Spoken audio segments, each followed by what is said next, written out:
Hello दोस्तों, स्वागत है आपका फुल टॉस एजुकेशन में। तो यूपी बोर्ड एंट्रेंस एग्जाम 2026 के लिए जो हम लोग टॉप 200 क्वेश्चन कर रहे थे, उसका आज हम लोग लास्ट पार्ट देखेंगे, यानी कि चौथा पार्ट।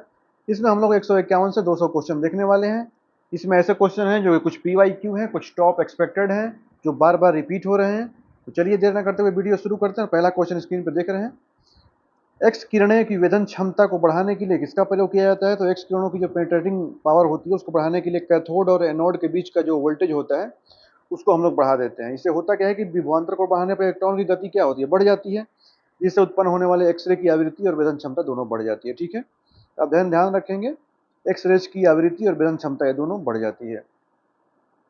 आगे देखें, क्वेश्चन नंबर 152 है, विद्युत चुंबकीय प्रेरण यानी कि इलेक्ट्रोमैग्नेटिक इंडक्शन के सिद्धांतों की खोज किसने की थी? तो माइकल फैराडे ने किया था।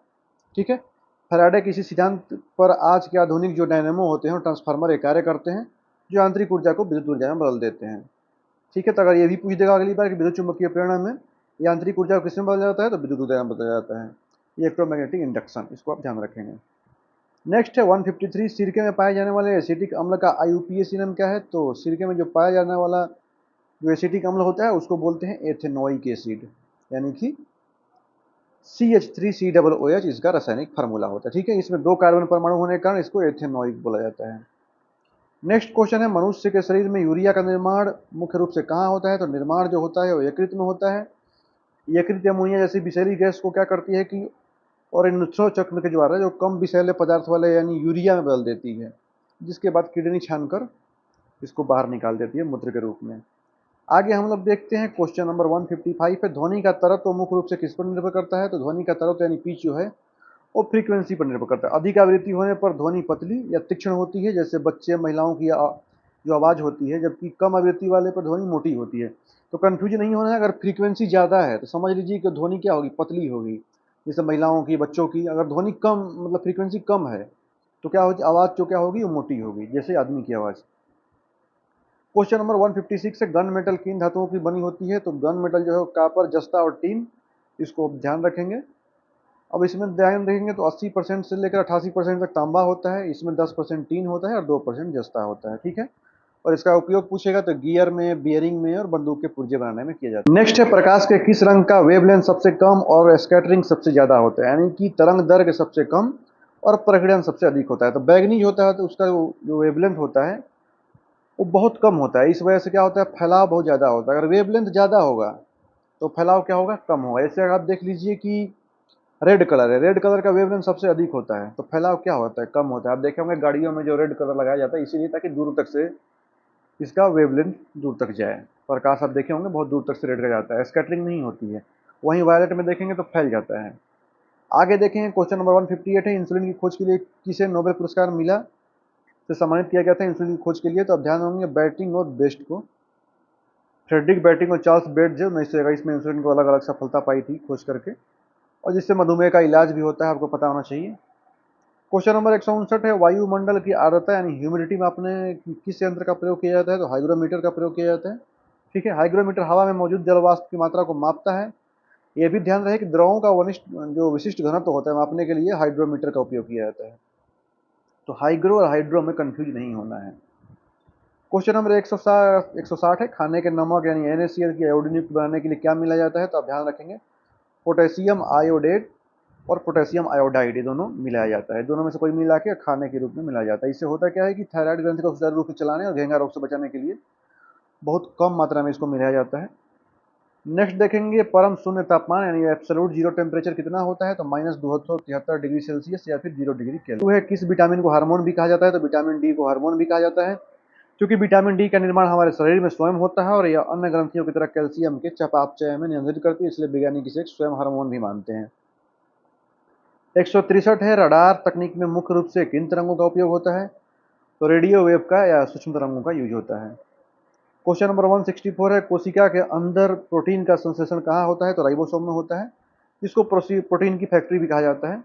ठीक है, नेक्स्ट देखेंगे क्वेश्चन नंबर 165 है, आतिशबाजी पटाखों में हरा रंग किस तत्व की उपस्थिति के कारण दिखाई देता है? तो बेरियम के कारण। क्वेश्चन नंबर 166 है, ध्वनि तरंगें किस माध्यम में यात्रा नहीं कर सकती? तो निर्वात में यात्रा नहीं कर सकती, क्योंकि इनको मीडियम की आवश्यकता होती है। क्वेश्चन नंबर 167 है, मानव शरीर की सबसे बड़ी अंतःस्रावी ग्रंथि कौन सी है? तो थायराइड ग्रंथि है। यह गले में श्वास नली के दोनों ओर स्थित होती है और थायरॉक्सिन हार्मोन का स्राव करती है। ठीक है, आगे देखेंगे रेडियम की खोज किस वैज्ञानिक ने की, तो मैडम क्यूरी और पियर क्यूरी ने किया था। उन्होंने 1898 में पीच ब्लेंड नामक अयस्क में अत्यधिक रेडियोधर्मिता के तत्वों की खोज की थी, जिसके लिए मैडम क्यूरी को नोबेल पुरस्कार भी मिला था। आगे देखेंगे क्वेश्चन नंबर 169 है, वाहन के इंजन को ठंडा रखने के लिए रेडिएटर में पानी का उपयोग क्यों किया जाता है? विशिष्ट पानी की जो विशिष्ट उष्माधारिता होती है, तो उच्च होने के कारण इसमें पानी का उपयोग किया जाता है। नेक्स्ट हम लोग देखेंगे धमनियों का मुख्य कार्य, तो हृदय से जो शुद्ध रक्त को अन्य अंगों तक पहुंचाना होता है, इसी का कार्य होता है आर्टरी का। अब ये समझ लीजिए, ये भी इंपॉर्टेंट है। सोने के घोलने के लिए प्रयुक्त अम्लराज या एक्वा रेजिया किसका मिश्रण है? तो इसमें आपको रेशियो भी याद रखना है, 3HCl रेशियो 1HNO3, इसको आप ध्यान रखेंगे। ठीक है,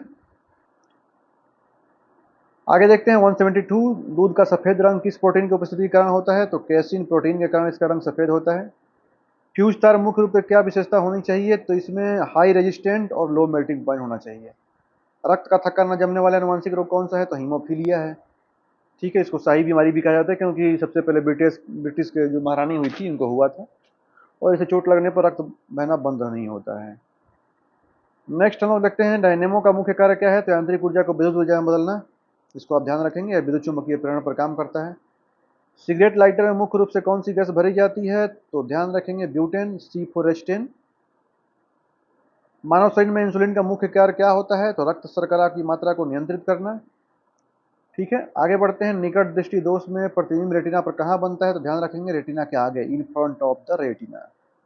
हंसाने वाली गैस का रासायनिक सूत्र तो N2 होता है, जिसको नाइट्रस ऑक्साइड बोलते हैं। नेक्स्ट है क्वेश्चन नंबर 180, सोलर सेल बनाने में मुख्य रूप से किस अर्धचालक का उपयोग होता है? तो सिलिकॉन का यूज किया जाता है, इसको भी आप ध्यान रखेंगे। सिलिकॉन सूर्य के प्रकाश को शोषित कर आसानी से इलेक्ट्रॉन मुक्त कर देता है, जिससे सीधे जो सौर ऊर्जा होती है वो विद्युत ऊर्जा में बदल जाती है। क्वेश्चन नंबर 181 है, रक्त समूह यानी ब्लड ग्रुप की खोज किसने की थी? तो लॉर्ड कार्ल लैंडस्टीनर ने किया था। इसमें इन्होंने 1900 ईस्वी में A, B और O रक्त समूह की खोज की थी, और इनको भी नोबेल पुरस्कार मिला था चिकित्सा के क्षेत्र में। AB समूह की खोज पूछेगा तो डिकास्टेले और अस्टुरली ने किया था। क्वेश्चन नंबर 182 है, क्लोरोफिल में केंद्र में कौन सा धात्विक परमाणु पाया जाता है? तो क्लोरोफिल यानी कि पर्णहरित में मैग्नीशियम पाया जाता है।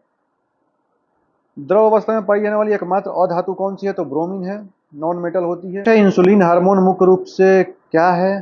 तो ध्यान देंगे, एक पेप्टाइड या प्रोटीन है।